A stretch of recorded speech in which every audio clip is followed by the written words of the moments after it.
नमस्कार दोस्तों, स्वागत करती हूँ मैं अपनी YouTube चैनल गुड़िया हिंदी क्लासेस पे।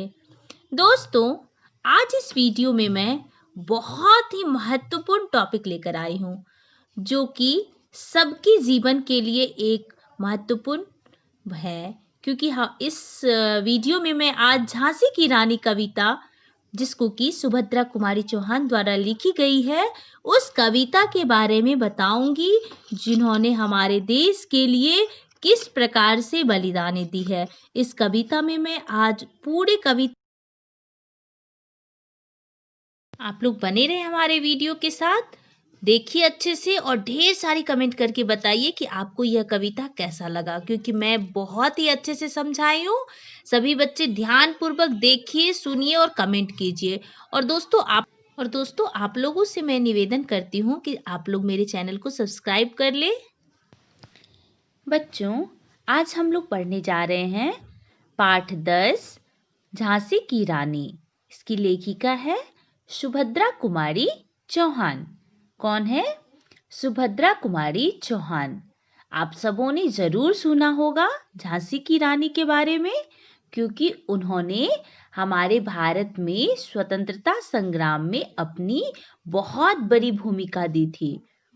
अंग्रेजों के साथ उन्होंने युद्ध की थी। युद्ध में कितनी बार वो जीती भी थी। तो इस पाठ में आपको मैं उसके बारे में बहुत ही अच्छे से बताने जा रही हूँ। ध्यान पूर्वक आप लोगों को किसके बारे में जानना है? झांसी की रानी के जीवन के बारे में। यह तो है कविता, लेकिन इसमें एक एक चीज सुनने समझने वाली है। यह हिस्ट्री की तरह आपके जीवन में भी बहुत ही अच्छी तरह से आपको भी झांसी की रानी के जीवन से कुछ अच्छी सीख मिलेगी। तो कवि सुभद्रा कुमारी चौहान ने अपनी कविता में झांसी की रानी लक्ष्मीबाई के जीवन चरित्र को काव्यबद्ध किया है। सन 1857 में भारत के स्वतंत्रता संग्राम में रानी लक्ष्मीबाई की भूमिका महत्वपूर्ण थी। उसने वीरतापूर्वक अंग्रेजी शासकों का सामना किया। उसमें शक्ति की देवी काली सी स्फूर्ति व साहस था। सुभद्रा कुमारी चौहान ने रानी लक्ष्मीबाई की साहसी कथा का चित्रात्मक वर्णन इस कविता में की है।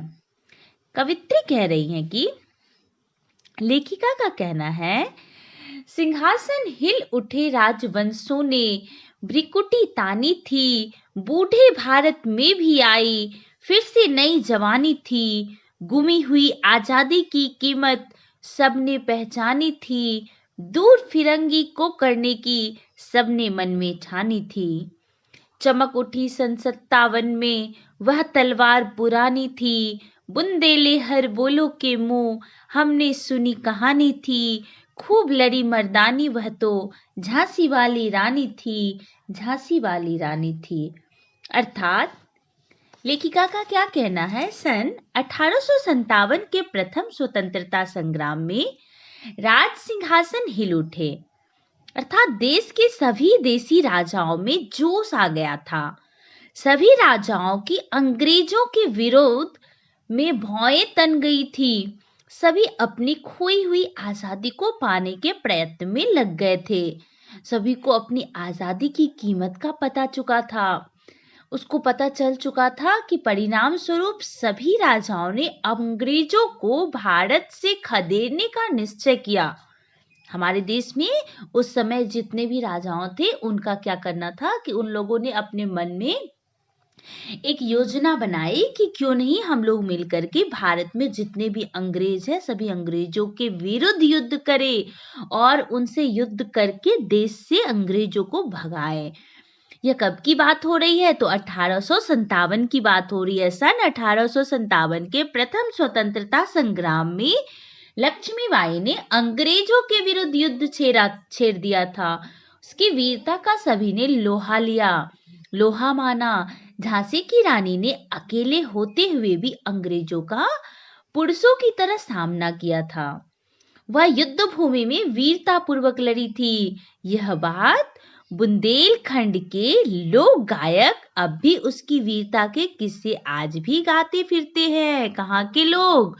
तो बुंदेलखंड के लोग, क्योंकि बुंदेले हर बोलो के मुंह हमने सुनी कहानी थी। कहाँ के लोगों के मुख से? तो बुंदेलखंड के लोगों के मुख से हमने यह कहानी सुनी है कि झांसी की रानी लक्ष्मीबाई की वीरता। कानपुर के नाना की मुंह बोली बहन छबीली थी। लक्ष्मीबाई नाम पिता की वह संतान अकेली थी। नाना के संग पढ़ती थी वह, नाना के संग खेली थी। बरछी ढाल कृपान कटारी उसकी यही सहेली थी। वीर शिवाजी की गाथाएं उसको याद जबानी थी। बुंदेले हर बोलो के मुख हमने सुनी कहानी थी। खूब लड़ी मर्दानी वह तो झांसी वाली रानी थी। झांसी वाली रानी थी अर्थात रानी लक्ष्मीबाई को बचपन में प्यार से छबीली कहकर पुकारते थे। क्या कहकर? कानपुर के नाना की मुंह बोली बहन छबीली थी। यानी लक्ष्मीबाई को बचपन में उसके नाना किस नाम से पुकारते थे? तो छबीली के नाम से जानते थे। कानपुर के नाना साहब उसे छबीली बहन कहते थे। याद रखना है। लक्ष्मीबाई अपने माता पिता की एकमात्र संतान थी। वह बचपन में नाना साहब के साथ पढ़ी और खेली थी। लक्ष्मीबाई को बचपन से ही बरछी, ढाल, कृपान, कटार आदि हथियार बहुत प्रिय थे। यह सारे औजारों के नाम है। बरछी, ढाल, कृपान, कटार यह सब औजारों के नाम है और बचपन से ही वह इसी से खेला करती थी। उसको प्रिय होते हैं। जैसे आप लोगों को पेन, पेंसिल, कलर या फिर आपके जो गेम्स आप जो पसंद करते हैं, हमेशा जिसको चाहते हैं तो वो करते हैं। इसी तरह बचपन में रानी लक्ष्मीबाई को यह सब औजारों से खेलने का आदत था और वह खेलती भी थी और उसे बहुत ही प्रिय लगते थे। वह बचपन में इन्हीं हथियारों से सहेलियों की तरह खेलती थी। यानी कि वह अपने दोस्त मानती थी सभी हथियारों को और उसके साथ खेला करती थी। उसकी रुचि वीरता की कहानी पढ़ने सुनने में थी। उसे वीर शिवाजी की कहानी भी मुंह जबानी याद थी। यानी कि शिवाजी जो हमारे वीर है, शिवाजी की कहानी उसे जबानी यानी कि मुंह जबानी यानी कि उसे याद थी। वह एक महान योद्धा थे। रानी लक्ष्मीबाई युद्ध के मैदान में पुरुषों की भांति वीरता पूर्वक लड़ी थी। लक्ष्मी थी या दुर्गा थी, वह स्वयं वीरता की अवतार। देख मराठे पुलकित होते उसकी तलवारों के बार। नकली युद्ध व्यूह की रचना और खेलना खूब शिकार। सैन्य घेरना, दुर्ग तोड़ना ये थे उसके प्रिय खिलवाड़। महाराष्ट्र की कुल देवी उसकी भी आराध्य भवानी थी। बुंदेले हर बोलो के मुंह हमने सुनी कहानी थी। खूब लड़ी मर्दानी वह तो झांसी वाली रानी थी। अर्थात कवित्री कहती हैं कि रानी लक्ष्मीबाई स्वयं दुर्गा की अवतार थी। उसकी वीरता को देखकर मराठे खूब प्रसन्न होते थे। यानी कि मराठे यानी कि देख मराठे पुलकित होकर, पुलकित का अर्थ क्या होता है? प्रसन्न। उसे देख करके क्या होते थे? खूब प्रसन्न होते थे।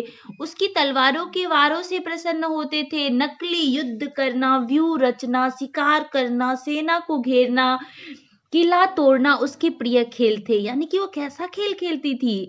नकली युद्ध करती थी, यानी युद्ध व्यूह की रचना करती थी, शिकार खेलती थी, सेना को घेरती थी, किला तोड़ती थी। उसके यह सब प्रिय खेल थे। वह महाराष्ट्र की कुलदेवी भवानी यानी दुर्गा की उपासक थी। याद करना है इस लाइन को। वह महाराष्ट्र की कुलदेवी भवानी यानी दुर्गा की उपासक थी, यानी उसे पूजती थी। वह अपनी कुलदेवी दुर्गा को ही मानती थी। इस तरह रानी लक्ष्मीबाई की बचपन से ही रुचि वीरता पूर्वक कार्यों में भाग लेने की थी। हुई वीरता की वैभव के साथ सगाई, झांसी में ब्याह हुआ रानी बन आई लक्ष्मीबाई झांसी में। राजमहल में बजी बधाई, खुशियां छाई झांसी में। सुबह बुंदेलों की बिरुदावली सी वह आई झांसी में। चित्रा ने अर्जुन को पाया, शिव से मिली भवानी थी। बुंदेले हर बोलो के मुंह हमने सुनी कहानी थी। खूब लड़ी मर्दानी वह तो झांसी वाली रानी थी। इस पंक्ति में कवित्री कहती हैं कि जब युवा होने पर लक्ष्मीबाई का विवाह झांसी के राजा गंगाधर राव के साथ हो गया, इस विवाह से ऐसा लगा मानो वीरता अर्थात लक्ष्मीबाई का विवाह धन दौलत अर्थात राजा गंगाधर राव से हुआ। लक्ष्मीबाई विवाह के बाद झांसी आ गई। वह तो राजमहल में खूब मंगल गीत गाए गए। लक्ष्मीबाई यश गाथा की एक नई कड़ी बनकर झांसी में आई थी। इनके विवाह को देखकर लगा कि चित्रा ने अपने पति अर्जुन को पा लिया है या फिर दुर्गा ने शिव को पा लिया है। लक्ष्मीबाई और राजा गंगाधर राव का अद्भुत मिलन हुआ था। यह जो कहानी है हमने बुंदेलखंड के लोक गायकों से सुनी है, यानी कि बुंदेलखंड के हर वह गायकों से सुनी है जिन्होंने उसके बारे में हमें बताया है। तो विवाह किसके साथ हुआ लक्ष्मीबाई का? गंगाधर राव के साथ। कहाँ के राजा थे? झांसी के राजा थे। रानी लक्ष्मीबाई कहाँ रानी बनकर आई? ब्याह हुआ। किसके साथ हुआ है? ब्याह हुआ, रानी बनाई लक्ष्मीबाई झांसी में। राजमहल में बजी बधाई, खुशियां छाई झांसी में। सुबह बुंदेलों की विरुदावली शिव आई झांसी में। चित्रा ने अर्जुन को पाया, शिव से मिली भवानी थी। बुंदेले हर बोलो के मुंह, हमने सुनी कहानी थी। खूब लड़ी मर्दानी वह तो झांसी। उदित हुआ सौभाग्य मुदित महलों में उजियाली छाई, किंतु काल गति चुपके चुपके काली घटा घेर लाई। तीर चलाने वाले कर में उसे चूड़ियां कब भाई। रानी विधवा हुई हाय, विधि को भी नहीं दया आई। निसंतान मरे राजा जी, रानी शोक समानी थी। बुंदेले हर बोलो के मुंह, हमने सुनी कहानी थी। खूब लड़ी मर्दानी वह तो झांसी वाली रानी थी। अर्थात क्या हुआ? अभी तो आप लोगों ने पढ़ा है कि रानी लक्ष्मीबाई ब्याह करके झांसी आई थी और किसके साथ हुआ था? तो गंगाधर राव के साथ हुआ। उसके बाद क्या हुआ? वो तो चूड़ी पहन करके घर में बैठने वाली थी नहीं, लेकिन यह बात विधि को भी नहीं भाई। अर्थात रानी लक्ष्मीबाई के जीवन में विवाह के बाद सौभाग्य उदय हुआ। उसके आने से महलों में प्रसन्नता छा गई। उसके आगमन में महल प्रकाशित हो गया, परंतु भाग्य को लक्ष्मीबाई की खुशी मंजूर नहीं थी। समय का चक्कर लक्ष्मीबाई के जीवन में महान दुख ले आया। रानी के पति की अकाल मृत्यु हो गई। रानी विधवा हो गई। शायद विधि को भी रखने वाले हाथों में शस्त्र रखने वाले हाथों में चूड़ियां नहीं भाई। ऐसी वीरांगना को विधवा बनाते हुए भगवान को भी जरा भी तरस न आया। राजा बिना किसी संतान के स्वर्ग सिधार गए। रानी इस हृदय विदारक घटना से शोक में डूब गई। यह कहानी हमने बुंदेलखंड के हर लोक गायकों से सुनी है। बुझा दीप झांसी का तब वह डलहौजी मन में हर्ष आया। राज्य हड़प करने का उसने यह अच्छा अवसर पाया। फौरन फौजे भेज दुर्ग पर अपना झंडा फहराया। लावारिस का वारिस बनकर ब्रिटिश राज्य झांसी आया। अश्रुपूर्ण रानी ने देखा झांसी हुई वीरानी थी। बुंदेले हर बोलो के मुंह, हमने सुनी कहानी थी। खूब लड़ी मर्दानी वह तो झांसी वाली रानी थी। अर्थात अब देखो, राजा तो स्वर्ग सिधार गए हैं, रानी उसकी चिंता में शोक में डूबी हुई है, पूरे झांसी शोक में डूबा हुआ है। उसी समय क्या होता है, झांसी के राजा गंगाधर राव की अब मृत्यु हो गई है। तो मृत्यु के पश्चात झांसी में निराशा छाया हुआ था। यह देखकर लॉर्ड डलहौजी के मन ही मन बड़ा ही प्रसन्नता हुआ। उसे अब झांसी को हड़पने का अच्छा मौका मिल गया था। उसने शीघ्र ही झांसी में अपनी फौज भेजकर किले पर अपना अधिकार कर लेता है। झांसी का कोई उत्तराधिकारी ना था, इसलिए अंग्रेज ही झांसी के उत्तराधिकारी बन बैठे थे। अपनी प्यारी झांसी को बर्बाद या पराई होते हुए देख रानी के आंखों में आंसू आ गए थे। उससे जब यह सब सहा नहीं गया तो वह वीरता पूर्वक अंग्रेजों के खिलाफ लड़ी। यह कहानी हमने कहाँ के लोगों से सुनी है? तो झांसी के बुंदेलखंड के लोक गायकों के मुख से यह कहानी हमने सुनी है। अनुनय विनय नहीं सुनता है विकट फिरंगी की माया, व्यापारी बन दया चाहता था जब यह भारत आया। डलहौजी ने पैर पसारे अब तो पलट गई काया, राजाओं नवाबों को भी उसने पैरों ठुकराया। रानी दासी बनी बनी यह दासी अब महारानी थी, बुंदेले हर बोलो के मुंह हमने सुनी कहानी थी, खूब लड़ी मर्दानी वह तो झांसी वाली रानी थी। अर्थात इस पंक्ति में कवित्री सुभद्रा कुमारी चौहान बोलती है कि लक्ष्मीबाई के विधवा होते ही लॉर्ड डलहौजी झांसी पर कब्जा करने आ पहुंचा था। अंग्रेजों से अधिकार ना करने की प्रार्थना की थी, पर उस छली अंग्रेज पर कोई असर ना हुआ। ये अंग्रेज बड़े ही विचित्र थे। ये कभी भारत में दया का पात्र बनकर व्यापार करने आए थे, परंतु अंग्रेजी व्यापारी प्रतिनिधि लॉर्ड डलहौजी यहाँ ब्रिटिश साम्राज्य का विस्तार करता गया। उसने भारत के राजा नवाबों को भी ठोकर मार दी। इस तरह ब्रिटिश शासन का अधिकार हो जाने पर रानी दासी बन गई और दासियां महारानी। यह सब कहानी हमने बुंदेलखंड के लोक गायकों द्वारा सुनी है। झांसी की रानी युद्ध क्षेत्र में डट कर लड़ी है, उसकी यह कहानी अब तक प्रसिद्ध है। छिनी राजधानी दिल्ली की, लिया लखनऊ बातों बात, कैद पेशवा था बिठूर में, हुआ नागपुर का भी घात। उदयपुर तंजौर सतारा, कर्नाटक की कौन विषाद, जबकि सिंधी पंजाब ब्रह्म पर अभी हुआ था ब्रज निपात। बंगाले मद्रास आदि की भी तो यही कहानी थी, बुंदेले हर बोलो के मुंह हमने सुनी कहानी थी, खूब लड़ी मर्दानी वह तो झांसी वाली रानी थी। इस पंक्ति में क्या होता है ना, अंग्रेजों ने भारत की राजधानी दिल्ली पर अब कब्जा कर लिया था। शीघ्र ही उन्होंने लखनऊ पर भी अधिकार कर लिया था। बिठूर के पेशवा को भी उन्होंने बंदी बना लिया था। अंग्रेजों ने नागपुर पर भी हमला बोल दिया था। इतना ही नहीं, अब अंग्रेजों ने उदयपुर तंजौर सतारा आदि को भी कब्जा कर लिया था। कर्नाटक का क्या सामर्थ्य था कि वह बच जाता? इन सबको कब्जे में लेकर अंग्रेजों ने सिंध, पंजाब और ब्रह्मपुत्र पर भी भारी, इस तरह वह भारत के सभी हिस्से पर कब्जा करते करते गया। आगे कर्नाटक का भी क्या सामर्थ्य था, वह कहां से बच पाता? इन सबको कब्जे में लेकर अंग्रेजों ने सिंध, पंजाब और ब्रह्मपुत्र पर भी भारी आक्रमण कर दिया। बंगाल, मद्रास आदि सभी राज्यों की भी ऐसी ही दशा थी। इस तरह धीरे धीरे अंग्रेजों ने सारे भारत पर अपना अधिकार जमा लिया था। यह कहानी हम लोगों ने बुंदेलखंड के लोक गायकों के मुख से सुनी थी।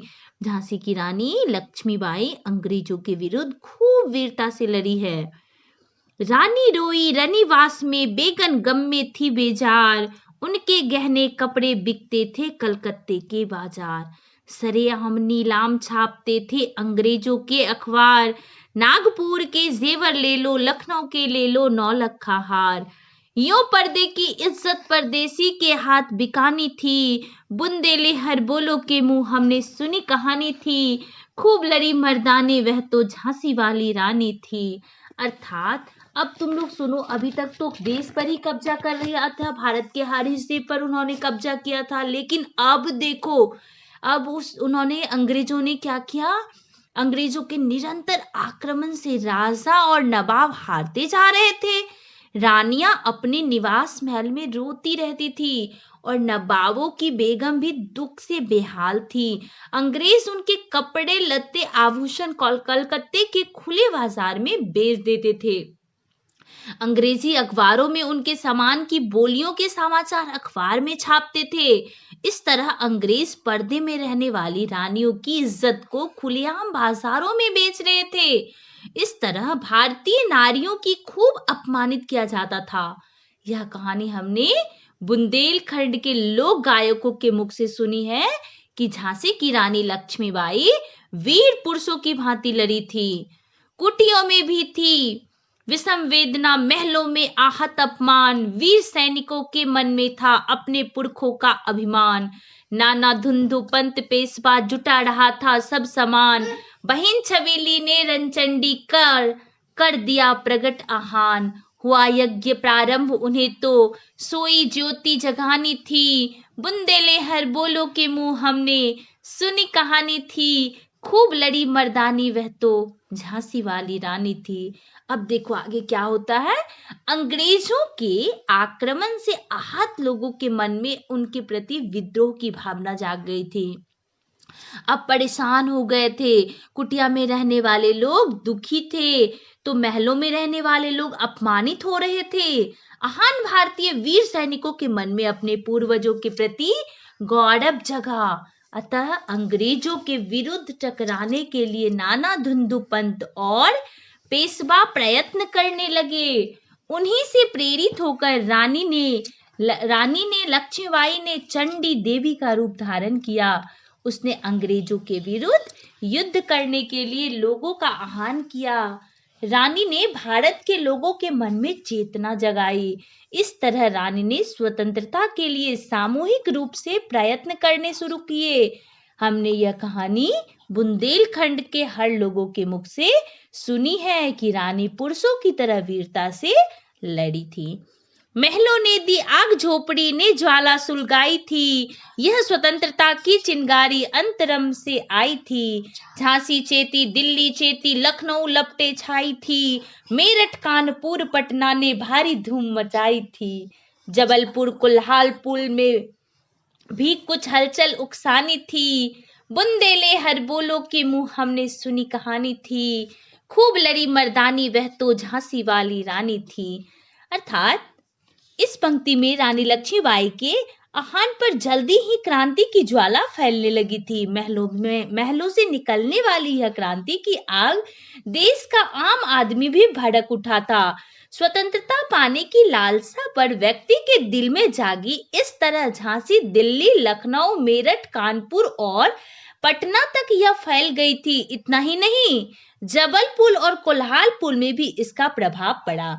अब लगता था मानो क्रांति की यह आग पूरे भारत में फैल गई है। लोगों में जागृति थी। यह कहानी हमने बुंदेलखंड के हर लोगों के मुख से सुनी है। इस स्वतंत्रता महायज्ञ में कई वीरवर आए काम, नाना धुंधु पंत तांतिया, चतुर अली अजीमुल्ला सराम, अहमद शाह मौलवी, ठाकुर कुंवर सिंह, सैनिक अभिराम, भारत के इतिहास गगन में अमर रहेंगे जिनके नाम। लेकिन आज जुर्म कहलाती उनकी जो कुर्बानी थी, बुंदेले हर बोलो के मुंह हमने सुनी कहानी थी, खूब लड़ी मर्दानी वह तो झांसी वाली रानी थी। इस पंक्ति में कवित्री कहती हैं कि इस स्वतंत्रता संग्राम में अनेक बहादुर सैनिकों ने बलिदान दिया था। इन वीर वाकुरों में नाना धुंधुपन तांतिया टोपे, अजीमुल्ला खां, अहमद शाह मौलवी, ठाकुर कुंवर सिंह आदि थे। इन सभी वीर योद्धाओं के नाम भारत के इतिहास में अमर रहेंगे।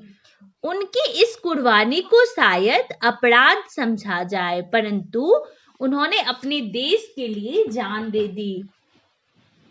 यह कहानी हमने बुंदेलखंड के लोक गायकों के मुख से सुनी थी कि झांसी की रानी लक्ष्मीबाई खूब वीरता पूर्वक लड़ी थी।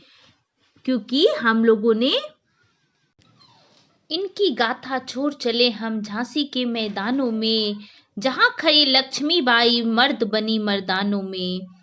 लेफ्टिनेंट वाकर आ पहुंचा, आगे बढ़ा जवानों में, रानी ने तलवार खींच ली, हुआ द्वंद आसमानों में। जख्मी होकर वाकर भागा, उसे अजब हैरानी थी, बुंदेले हर बोलो के मुंह हमने सुनी कहानी थी, खूब लड़ी मर्दानी वह तो झांसी वाली रानी थी। अर्थात अंग्रेजों ने भारत के कई हिस्सों पर अधिकार कर लिया था। इस कहानी को यहीं छोड़कर हम झांसी के मैदान की घटना सुनाते हैं। अब वहां रानी लक्ष्मीबाई रण क्षेत्र में वीर पुरुषों का वेश धारण किए खड़ी थी। तभी वहां वाकर नामक एक अंग्रेज लेफ्टिनेंट आ पहुंचा। दोनों आसमान स्तर के सैनिकों में खूब लड़ाई हुई। वॉकर घायल होकर युद्ध मैदान में भाग निकला। उसे उसकी कतई आशा नहीं थी कि लक्ष्मीबाई उसे खदेड़ गिराएंगी, लेकिन यही हुआ। लेफ्टिनेंट को हरा करके लक्ष्मीबाई उस समय युद्ध में विजय हुई थी। यह कहानी हमने बुंदेलखंड के लोक गायकों के मुख से सुनी है। रानी वीर सैनिकों की भांति युद्ध क्षेत्र में लड़ी थी। रानी बढ़ी कालपी आई कर 100 मील निरंतर पार, घोड़ा थक कर गिरा भूमि पर, आया स्वर्ग तत्काल सिधार। रानी बढ़ी कालपी आई कर 100 मील निरंतर पार, घोड़ा थक कर गिरा भूमि पर, गया स्वर्ग तत्काल सिधार। यमुना तट पर अंग्रेजों ने फिर खाई रानी से हार, विजयी रानी आगे चल दी, किया ग्वालियर पर अधिकार। अंग्रेजों के प्रिय सिंधिया ने छोड़ी राजधानी थी, बुंदेले हर बोलो के मुंह हमने सुनी कहानी थी। खूब लड़ी मर्दानी यह तो झांसी वाली रानी थी। रानी लड़ती हुई कालपी तक जा पहुंची थी। उसने अब तक कई 100 मील का रास्ता तय कर लिया था, अतः उसका घोड़ा थक हार कर भूमि पर गिर पड़ा और मर गया। यमुना नदी के किनारे हुई लड़ाई में अंग्रेज रानी ने फिर हार गए। रानी अंग्रेजों से जीतकर फिर आगे बढ़ी। अब उसने ग्वालियर पर भी विजय पा ली। ग्वालियर के राजा सिंधिया अंग्रेजों के मित्र थे, उन्हें भी अपनी राजधानी छोड़नी पड़ी। इस तरह लक्ष्मीबाई जीतते हुए आगे बढ़ती गई थी। यह कहानी हम लोगों ने बुंदेलखंड के लोक गायकों से सुना है। रानी योद्धाओं की भांति रण क्षेत्र में लड़ी है। विजय मिली पर अंग्रेजों की फिर सेना घिर आई थी। अब के जनरल स्मिथ सन्मुख था, उसने मुंह की खाई थी। काना और मंदरा सखियां रानी के संग आई थी। युद्ध क्षेत्र में उन दोनों पर भारी मार मचाई थी, पर पीछे यूरोज आ गया, हाय घिरी अब रानी थी। बुंदेले हर बोलो के मुंह हमने सुनी कहानी थी, खूब लड़ी मर्दानी वह तो झांसी वाली रानी थी। रानी की तलवार जीत हो रही थी, परंतु अंग्रेजों की सेना उसे बार बार घेर लेती थी। अब की बार रानी से लड़ने के लिए जनरल स्मिथ आया था, तो वह भी उससे हार गया। रानी लक्ष्मीबाई के साथ काना और मुंदिरा नामक उसकी 2 सहेलियां भी आई थी। याद रखना ये दोनों नाम को। उन्होंने भी लड़ाई के मैदान में शत्रुओं को मारा था। अचानक यूरोज ने रानी को पीछे से घेर लिया। रानी अंग्रेजी सेना से बुरी तरह घिर चुकी थी। यह कहानी हमने बुंदेलखंड के लोगों के मुख से सुनी है कि रानी लक्ष्मीबाई ने योद्धाओं की भांति वीर गति को रण क्षेत्र में लड़ी थी। तो भी रानी मार काट कर चलती बनी सैन्य के पार, किंतु सामने नाला आया था यह संकट विषम अपार।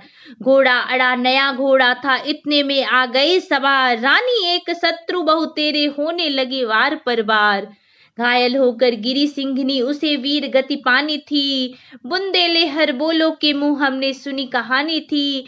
खूब लड़ी मर्दानी वह तो झांसी वाली रानी थी। रानी अंग्रेजी सेना से पूरी तरह से घिर चुकी थी। तब भी वह अंग्रेजी सेना को मारते काटते आगे बढ़ती गई। लड़ते लड़ते आगे निकलने पर अचानक उसके सामने एक बहुत बड़ा नाला आ गया और रानी की घोड़ा बिल्कुल नया था। वह उस नाले को पार न कर सका और वहीं रुक गया। तभी अंग्रेजों ने रानी को चारों ओर से घेर लिया। अंग्रेजी सैनिकों ने उसे अकेला पाकर उस पर अनेक वार किए। रानी घायल होकर शेरनी की तरह धरती पर गिर पड़ी। वह बुरी तरह घायल हो चुकी थी। अब लगने लगा था कि रानी युद्ध के मैदान में मारी जाएगी, फिर भी वह अपनी पूरी ताकत से लड़ी। यह कहानी हमने बुंदेलखंड के हर लोगों के मुख से सुनी है। वीरता पूर्वक तो रानी लड़ते रही। अगर घोड़ा नाली में नहीं फंसता तो उस समय भी रानी हार नहीं मानती, लेकिन घोड़ा के नाली में फंस जाने के कारण रानी पूरी तरह से अंग्रेजों से युद्ध करती रही। फिर भी उन्होंने पीछे नहीं मुड़ी, वह युद्ध करती रही।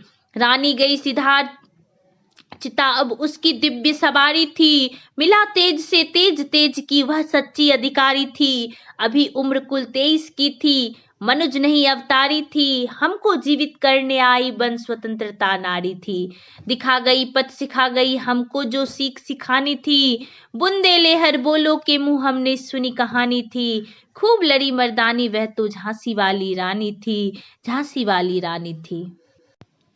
इस प्रकार से इस पंक्ति में सुभद्रा कुमारी चौहान कहती हैं कि रानी युद्ध भूमि में लड़ते लड़ते मारी गई।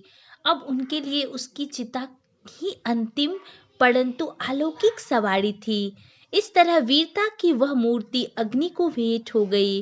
रानी अभी मात्र 23 वर्ष की ही थी। याद रखना है कितने वर्ष की थी? मात्र 23 यानी 23। वह एक साधारण मानवी नहीं थी। वह तो शक्ति की देवी थी। भारत को स्वतंत्र करने की शिक्षा देने के लिए वह इस धरती पर पैदा हुई थी। वह हमें आजादी पाने का एक नया रास्ता, नई शिक्षा देकर वापस परम धाम को लौट गई। यह कहानी हमने बुंदेलखंड के लोक गायकों के मुंह से सुनी थी।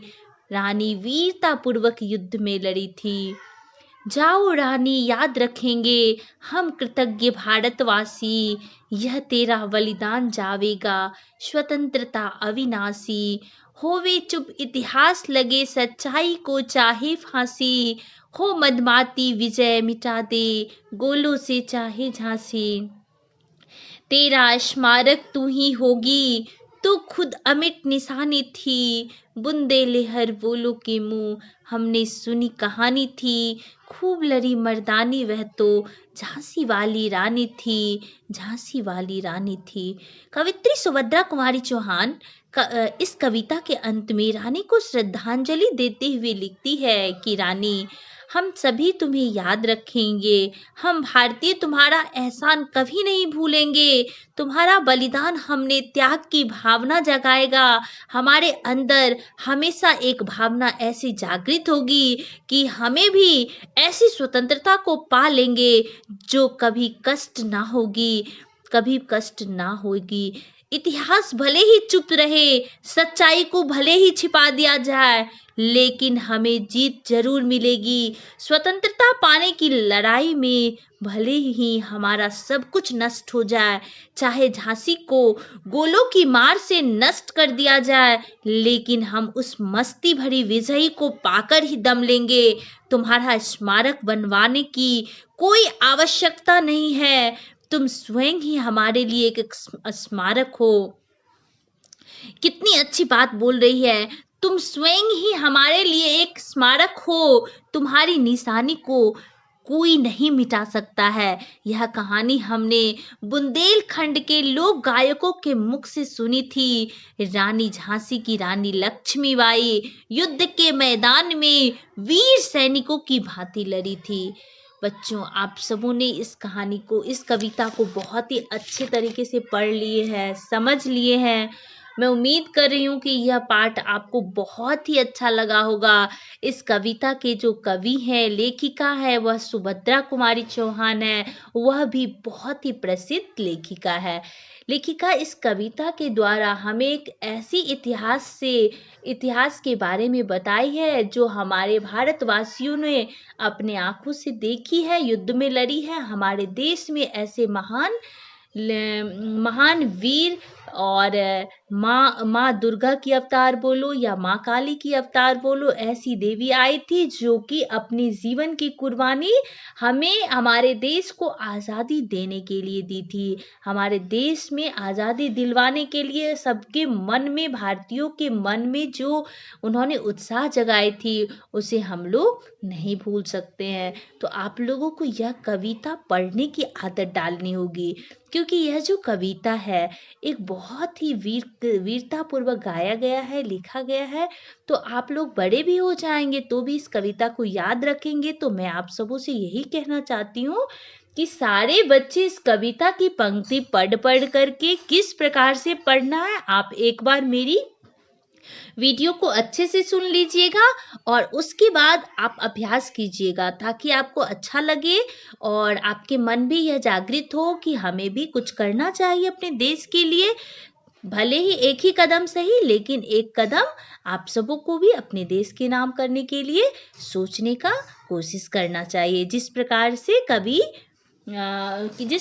से लक्ष्मीबाई ने किया है, और लक्ष्मीबाई के साथ साथ कितने सारे ऐसे हमारे देश के नाना धुंदुपन, तांतिया टोपे, अजीमुल्ला खां, अहमद शाह मौलवी, ठाकुर कुंवर सिंह, यह सब भी बहुत ही वीर योद्धाओं के नाम भारत के इतिहास में अमर रहेंगे, क्योंकि इन लोगों ने भी बहुत ही कुर्बानी दी है। तो आप सबों को अच्छे से यह कविता समझ में आ गई।